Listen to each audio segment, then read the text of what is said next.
Начало автомобильной эры. Крайне любопытное время. Посудите сами. Во-первых, тогда еще попросту не существовало никаких общепринятых стандартов, и светлые умы своей эпохи проектировали самобеглые экипажи кто во что гораст. Какие-то из великого множества инженерных решений прижились и применяются до сих пор, в то время как другие навсегда остались обрастать пылью на свалке истории. Во-вторых, придуманное много позже американцами правило «в воскресенье выиграл гонку, в понедельник продал машину» по сути являлось основным маркетинговым инструментом еще до того, как это правило было сформулировано. И ни один производитель, что в Штатах, что в Европе, не мыслил свою деятельность без автогонок. В-третьих, такие понятия, как экономичность, функциональность и эргономика еще не стали основополагающими факторами при выборе автомобиля, поэтому абсолютно все игроки в отрасли пытались в первую очередь удивлять. Сегодня мы вновь займемся автомобильной археологией и поговорим об одном из самых удивительных европейских автостроителей первой половины 20 века – о французской марке Delahaye.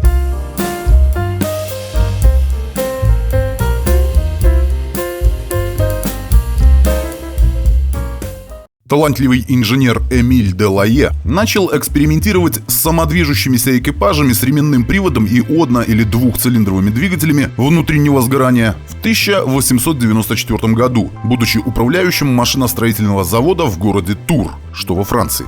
С переменным успехом Эмиль тестировал свою технику на многочисленных автопробегах, мечтая, что однажды ему предоставится шанс открыть свою собственную автомобильную фирму. И такая возможность появилась уже в 1898 году. При участии инвестора Джорджа Морана и его сводного брата Леона Десмаре была зарегистрирована компания Delahaye. Практически сразу же производство переехало в столицу на бывший завод по производству гидравлического оборудования, принадлежавший семье Моран. Самым первым официальным автомобилем Delahaye стала самоходная коляска Визави с деревянным кузовом и 1,4-литровым одноцилиндровым мотором мощностью в 4,5 силы. Совсем скоро ее сменила более продвинутая модель Тип 0, к которой присоединились двухцилиндровые версии Тип 1 и Тип 2. Все три модели имели рулевое управление велосипедного типа, двигатели с водяным охлаждением, расположенные сзади, комбинированный ременно-цепной привод и коробки передач аж с 3 передними и 1 задней скоростью. Компания наладила массовое производство этих моделей, регулярно участвовавших в разнообразных гонках. Модельный ряд постоянно совершенствовался, и каждой новинке присваивался последовательный числовой индекс. Уже в 1905 году, таким образом, был представлен новейший Тип 27 с 8-литровым 4-цилиндровым мотором мощностью в 60 лошадиных сил. Однако Эмиль Delahaye до этого момента не дожил. Из-за серьезных проблем со здоровьем он покинул компанию еще в 1901-м, уступив пост управляющего инженеру Шарлю Вейфенбаху, которому была совершенно чужда любая гоночная романтика. И поэтому он сосредоточился на производстве утилитарных легковых шасси, коммерческой техники, а также пожарных машин. Во время Первой мировой войны компания зарабатывала в основном, что логично, на шасси для грузовиков. После войны Delahaye изо всех сил старалась остаться на плаву, выпуская легковую и грузовую технику, а также тракторы. Легковушки подозрительно напоминали американских сверстников и оснащались 1,9 и 3,0-литровыми четверками, а также шестерками объемом 4,4 литра. Продажи провисали с каждым годом, и к концу 20-х положение стало совсем шатким. Ситуацию спасла вдова Леона Десмаре, ставшая к тому моменту основным акционером компании Delahaye. В 1932 году мадам Десмаре в ультимативной манере поручила прагматичному до зубовного скрежета Вейфенбаху разработать с нуля новый автомобиль, который должен был стать более спортивным, более мощным, более привлекательным с эстетической точки зрения и, соответственно, куда более дорогим. Одновременно было сформировано и гоночное подразделение, которого у Delahaye отродясь не было. Таким образом, позиционирование бренда должно было измениться самым что ни на есть радикальным образом. Курс был взят на молодых, амбициозных клиентов с достаточным количеством свободной наличности, которую они без лишних раздумий готовы спустить на роскошные имиджевые игрушки. На парижском автосалоне 1933 года компания Delahaye представила свою полностью новую модель Super Lux. Доступную к заказу на шасси серии Тип 34 с колесной базой в 286 см, либо Тип 138, колесная база которой была на все 30 см больше. 138-й Супер Люкс оснащался 3,2-литровым шестицилиндровым двигателем. Этот рядный силовой агрегат с двумя верхними распредвалами развивал 95 лошадиных сил мощности с двумя карбюраторами. Автомобиль получил независимую переднюю подвеску, механические тормоза Bendix и был доступен с четырехскоростными синхронизированными либо преселективными, также четырехступенчатыми трансмиссиями. А специально для гоночных дел инженеры создали облегченную версию с улучшенной аэродинамикой Тип 138 Super Lux Sport 18 CV. Число 18 в названии обозначало номинальную, или, проще говоря, рекламируемую мощность в лошадиных силах. На практике же 3,2-литровый двигатель развивал все 110 коней благодаря 3 карбюраторам вместо 2 на стандартных моделях. В 1934 году Super Lux Sport 18 установил 14 рекордов в своем классе, включая максимальную скорость чуть больше 190 км в час. А в следующем году модель взяла трофей на престижной гонке Alpine Trial. Благодаря этой победе и появилась новая гражданская модель Тип 135 Coupe des Alpes. Она поступила в продажу в 1935-м и стала самым массовым и знаменитым Делае в истории. Модель базировалась на 134-м шасси, а ее общий тираж за следующие 19 лет превысил 2000 экземпляров. Различные варианты 135-й модели начали собирать призы на национальных автомероприятиях. Также было заработано 5-е место в Лимане, уже тогда обретшим культовый статус среди всех адреналиновых наркоманов, искренне считающих, что скорость, риск и женщины – это то немногое, что должно волновать истинного джентльмена. При этом все эти регалии достались машинам Делае благодаря продвинутым двигателям, которые по сути являлись модернизированными моторами от грузовиков, выпускавшихся компанией до тех пор, пока мадам де Смаре не решила радикально сменить курс. Успех на рынке неминуемо сопутствовал успеху на спортивных состязаниях. Положение Делае настолько стабилизировалось, что компания смогла себе позволить приобрести другую французскую марку – Delage. Многие именитые кузовные ателье тут же обратили внимание на нового и крайне успешного игрока на рынке, предлагая свои услуги. Если кто не в курсе, в довоенную эпоху автопроизводители в премиум-сегменте были заняты в основном выпуском шасси. В то время как за экстерьером толстосумы предпочитали обращаться в специализированные мастерские, способные воплотить любой каприз как с точки зрения дизайна, так и с точки зрения используемых материалов.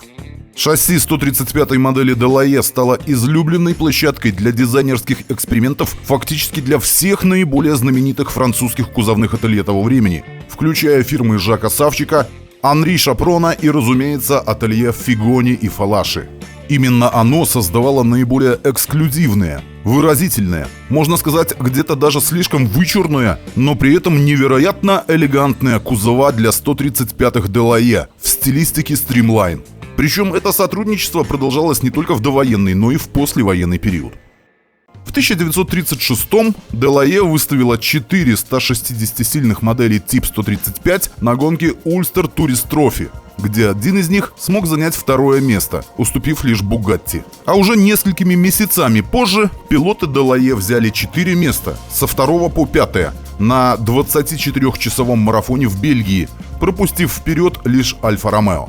Бугатти и Альфа в середине 30-х являлись признанными грандами в автоспорте, и от выскочек из Франции такой прыти никто не ожидал в принципе.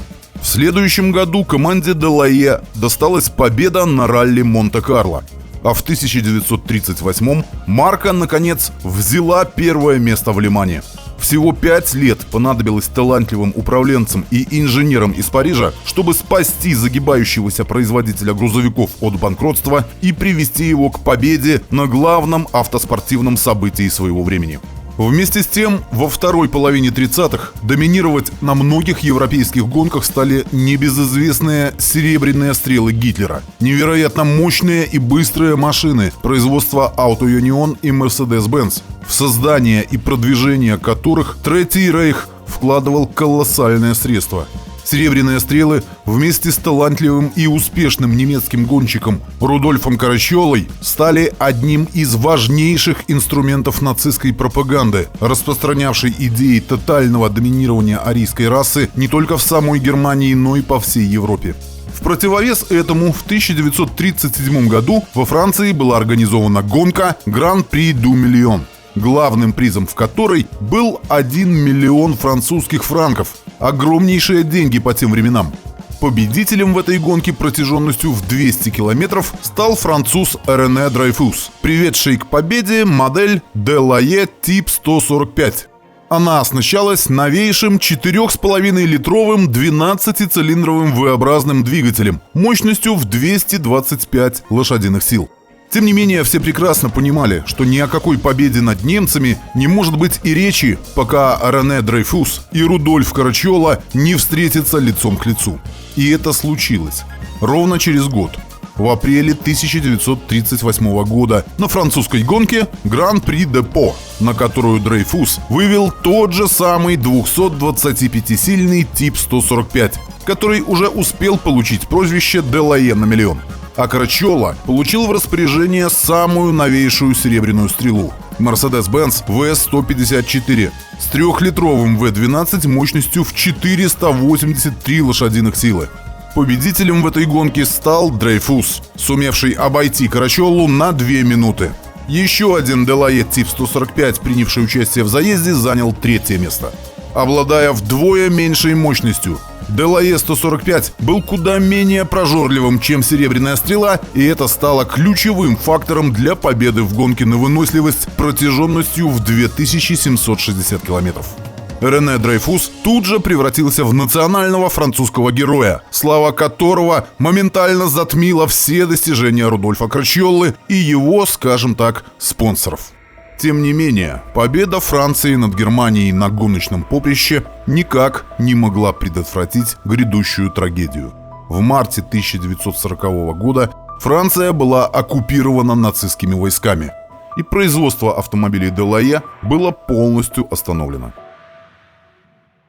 После окончания войны для Делае, как и для подавляющего большинства премиальных брендов, наступили трудные времена. Экономика лежала в руинах, платежеспособный спрос отсутствовал, и даже целевую аудиторию волновало все, что угодно, кроме обновления собственного автопарка новыми атрибутами статуса.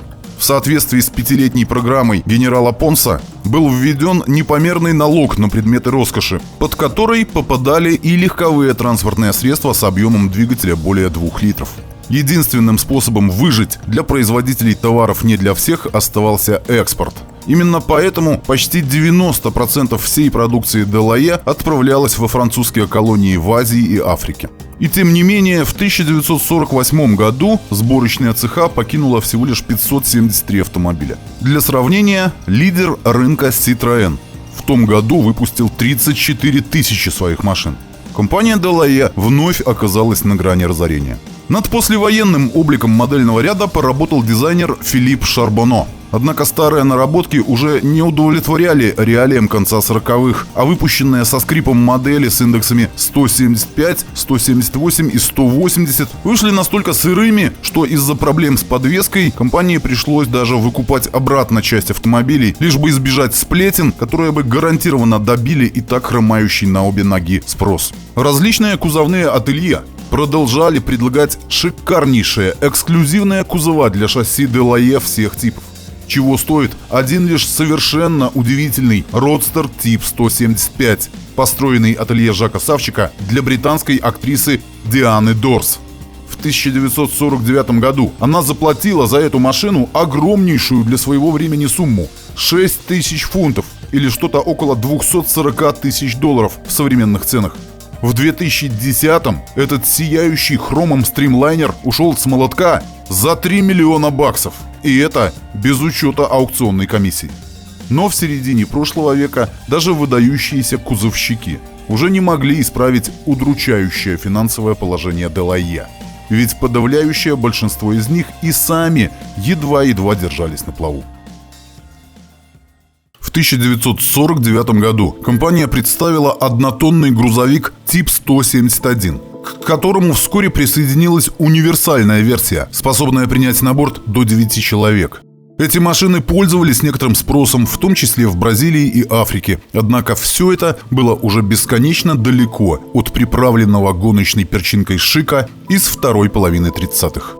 Последней, разработанной с нуля машиной Делае, стал VLR, представленный в 1951 году. Это был французский ответ американскому джипу. Простой, кондовый, совершенно утилитарный внедорожник, который как-то продавался, но опять же гораздо хуже, чем хотелось бы. А вот легковые машинки марки Делае, а также марки Deladge продаваться совершенно не хотели. Их годовые тиражи в начале 50-х исчислялись буквально десятками. Но несмотря на это, компания все-таки представила обновленную модель тип 235. По сути, она была всего лишь перелицованной и слегка модернизированной версией старой доброй 135-й. И переломить ситуацию в лучшую сторону она уже никак не могла. Последним гвоздем в крышку гроба Делае стал контракт, заключенный местным конкурентом Hotchkiss с американской корпорацией Willys Overland, который позволял ему выпускать по лицензии оригинальные джипы на территории Франции. Джип был проще, чем VLR. Джип был дешевле. А в армии, знаете ли, любят, когда проще и дешевле. 19 марта 1954 года компания Делае вошла в состав Hotchkiss. Но производство автомобилей этой марки, а также марки Deladge, было полностью прекращено уже в конце того же года. История Делае – это хрестоматийный пример того, насколько ярко можно вспыхнуть на автомобильном небосклоне и насколько беспощадными бывают экономические реалии для подобного рода мечтателей. В автомобильном мире не существует биографии вечного успеха, но вклад в историю далеко не всегда измеряется объемами продаж. Ведь по большому счету автомобили Делае – это не просто транспортное средство, это настоящее произведение искусства, отлитые в металле и хроме памятники далекой эпохи шедеврального автодизайна, которая вряд ли уже вернется.